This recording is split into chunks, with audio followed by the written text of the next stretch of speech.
টাকা এমন একটা জিনিস যেটা পাওয়ার জন্য মানুষ নিজের জীবনটা উজাড় করে দেয়। মানুষ বলে যে টাকায় সবকিছু হয় না, কিন্তু সত্যি তো এটাই যে বর্তমানে টাকা ছাড়া মানুষের কোনো অস্তিত্ব নেই।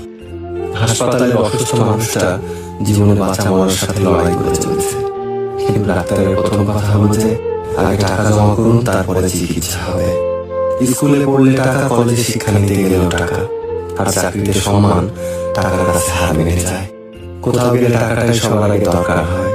টাকা থাকলে মানুষ মানুষকে মানুষ ভাবে, টাকা ছাড়া মানুষটা যতই সৎ সহজ ভালো মানুষ হোক না কেন, সমাজ সে মানুষটাকে অবহেলা করতে শুরু করে। বাস্তবতা তো এটাই যে টাকা শুধু দরকারই হয় না, আজকাল মানুষের সব থেকে বেশি প্রয়োজনীয় জিনিস হয়ে উঠেছে। টাকা আছে সেই ঠিক, সেই সব থেকে সম্মানী ব্যক্তি এবং সম্মানের যোগ্য। আর যার কাছে টাকা নেই, তার সত্যিগুলোকেও খুব সহজে মিথ্যে বানিয়ে দেওয়া যায়।